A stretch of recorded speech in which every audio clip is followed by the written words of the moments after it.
श्री शिवाय नमस्तुभ्यम। हर हर महादेव, जय महाकाल। मित्रों, आप सबका एक बार फिर से स्वागत है मेरे अपने यूट्यूब चैनल पर। आज हम बात करने वाले हैं श्रावण मास में पड़ने वाली षष्ठी तिथि, यानी कि आज का दिन 16 जुलाई जो कि है, आज है बुधवार, श्रावण का पहला बुधवार। बहुत ही खास, बहुत ही विशेष दिन। तो सभी को पता है कि बुधवार का दिन भगवान गणेश को समर्पित होता है। भगवान गणेश को प्रसन्न करने के लिए, उनकी कृपा को प्राप्त करने के लिए बुधवार के दिन अगर आप उनकी पूजन करते हैं, उनका ध्यान करते हैं, तो आपको भगवान गणेश का आशीर्वाद जल्द से जल्द प्राप्त होता है। बुद्धि के दाता, रिद्धि सिद्धि के दाता आपके ऊपर प्रसन्न होते हैं और आपके जीवन को और भी ज़्यादा सुखमय बनाते हैं। तो ये जो बुधवार श्रावण मास में पड़ने वाला है, ये बहुत ही खास हो जाता है। इस एक दिन पर भगवान गणेश को प्रसन्न करने के लिए मैं कुछ उपाय आप सबके साथ शेयर करने वाली हूँ मित्रों, तो वीडियो को ध्यान से ज़रूर देखिएगा। यहाँ पर पहला उपाय मैं आपको बताने वाली हूँ, जो कि भगवान गणेश को प्रसन्न करने के लिए हम करने वाले हैं।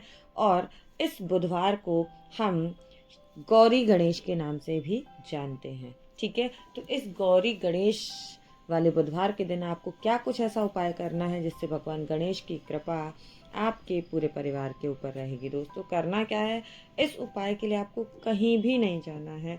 सबसे बड़ी बात जो है, सबसे महत्वपूर्ण बात यही है कि यह उपाय आपको सिर्फ और सिर्फ अपने घर पर ही करना है। अन्यथा किसी भी प्लेस पर जाकर के, किसी भी स्थान पर जाकर के आपको इस उपाय को नहीं करना है। सिर्फ आपको अपने ही घर में इस उपाय को करना है। बड़ी ही आसानी से उपलब्ध होने वाली चीज़ों से आप इस उपाय को कर सकते हैं और भगवान गणेश की कृपा आपको प्राप्त होगी। करना क्या है दोस्तों, आपने लेना है एक मिट्टी का दीपक, साथ ही साथ लेनी है गोल बत्ती। जी हाँ, गोल बत्ती का दीपक यहाँ पर प्रज्वलित करना है। गाय के शुद्ध देसी घी का दीपक। आप देखेंगे भगवान शिव का श्रृंगार भी गणेश के रूप में किया गया है, क्योंकि गौरी गणेश के रूप में हम इस दिन को समझ रहे हैं, मना रहे हैं भगवान गणेश का आशीर्वाद प्राप्त करने के लिए।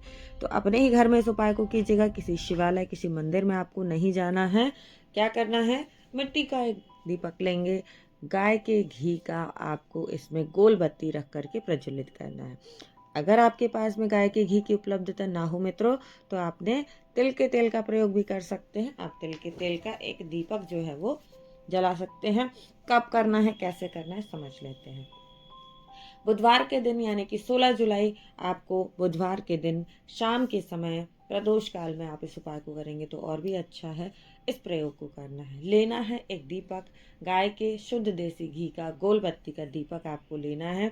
साथ ही साथ लेनी है हरी मूंग।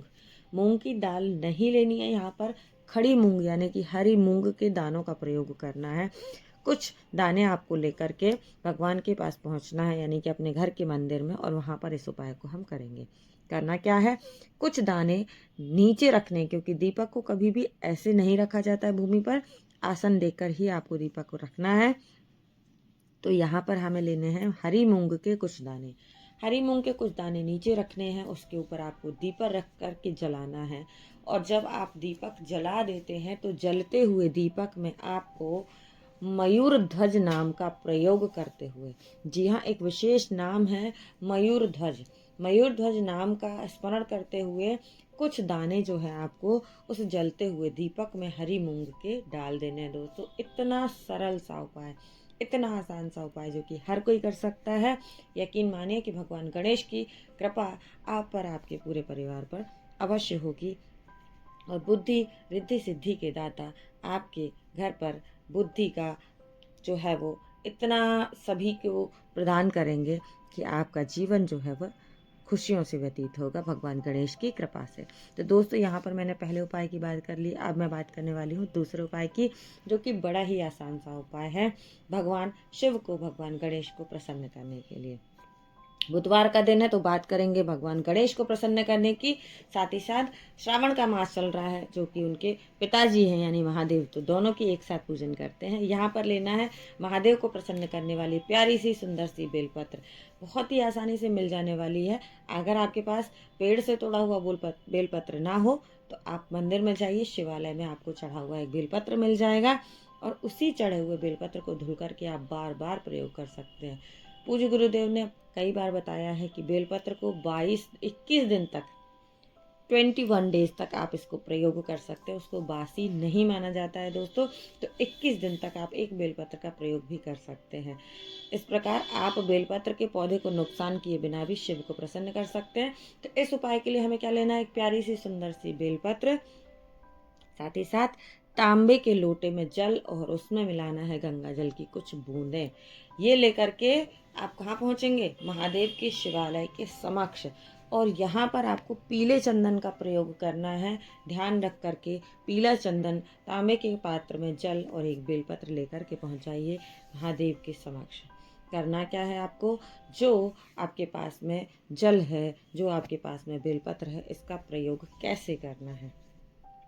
तो दोस्तों, पीला चंदन आपको लगाना है भगवान गणेश के स्थान पर। सभी को पता है कि भगवान गणेश का स्थान कहाँ है। भगवान शिव का पूरा परिवार उनके जलाधारी पर विराजित होता है। तो सर्वप्रथम इस पीले चंदन को आपको लगा देना है भगवान गणेश के स्थान पर। उसके बाद जो बेलपत्र है आपके पास, वह बेलपत्र भगवान गणेश के स्थान पर सिर्फ स्पर्श कराना है, यानी कि सिर्फ छुआना है, टच कराना है। और इसके बाद उसी बेलपत्र को महादेव के शिवलिंग के ऊपर समर्पित कर देना है। और जब आप समर्पित कर देते हैं, ध्यान रखिएगा कि बेलपत्र की डंडी का भाग जो है वो जलाधारी की तरफ होना चाहिए। बेलपत्र को समर्पित करने के बाद जो 1 लोटा जल आपके पास है महादेव के शिवलिंग के ऊपर, यानी कि उसी बेलपत्र के ऊपर से आपको समर्पित करना है। और यहाँ पर स्मरण करना है चंपेश्वर महादेव का।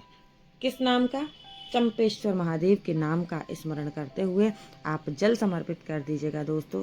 और यकीन मानिए कि सारी समस्याएं आपके जीवन की चुटकियों में दूर हो जाएंगी, क्योंकि महादेव हैं, भोलेनाथ हैं, शिव शंभू हैं, इतनी जल्दी प्रसन्न हो जाते हैं। श्रावण माह में धरती पर आते हैं हम सबसे मिलने के लिए। बड़ी ही आसानी से प्रसन्न हो जाने वाले देवों में से एक हैं महादेव। तो महादेव को प्रसन्न कीजिए, भगवान गणेश का आशीर्वाद प्राप्त कीजिए। अब मैं यहाँ पर बात करने वाली हूँ अपनी वीडियो के सबसे छोटे, सबसे सरल, सबसे आसान उपाय की, जो कि करना है हमें शमी पत्र से। आप सभी को पता है कि कष्टों के निवारण के लिए शमी पत्र का प्रयोग किया जाता है दोस्तों।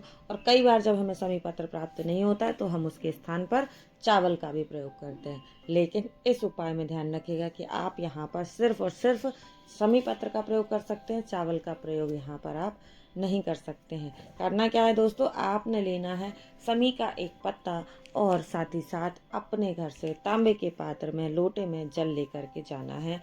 कुछ बूंदे गंगा जल की मिलाना बिल्कुल मत भूलिएगा, क्योंकि इस श्रावण मास में जो भी व्यक्ति गंगा जल से शिव का अभिषेक करता है वो बहुत जल्द प्रसन्न होता है ना। तो भोलेनाथ है, वो तो शिव है, इतनी जल्दी प्रसन्न होंगे कि आप सोच भी नहीं सकते हैं। तो गंगा जल मिलाना बिल्कुल भी ना भूलें। ये चीज़ें लेकर के पहुंच जाइए महादेव के शिवलिंग के पास, ठीक है। जहाँ कहीं भी शिव जी विराजित हो, पहुँच करके आपने क्या करना है, हाथ जोड़ करके भगवान से प्रार्थना कीजिएगा। सर्वप्रथम जो आपके लोटे में जल है उसको आपको शिवलिंग को स्पर्श कराना है, आपको चढ़ाना बिल्कुल भी नहीं है। आपको सिर्फ और सिर्फ लोटे को शिवलिंग से स्पर्श कराना है मित्रों। और स्पर्श कराने के बाद आपने देखा होगा कि कटी भाग, यानी कि माता पार्वती का जो स्थान है और माता अशोक सुंदरी का जो स्थान है, उसके बीच में कुछ जगह जो है वो शिवलिंग पर खाली होती है। उस खाली स्थान पर आपको उस एक शमी पत्र को समर्पित कर देना है, ठीक है। ध्यान रखिएगा, उस एक स्थान पर आपको उस शमी पत्र को समर्पित कर देना है। और उसके बाद जो आपके पास 1 लोटा जल है, उस जल को भगवान शिव के ऊपर धीरे धीरे करके समर्पित करना है। और जो भी आपकी समस्या, जो भी आपकी प्रॉब्लम है, जो भी आपके परिवार के सदस्यों की समस्या है, वो महादेव से यानी कि शिव शंभू से कह देना है।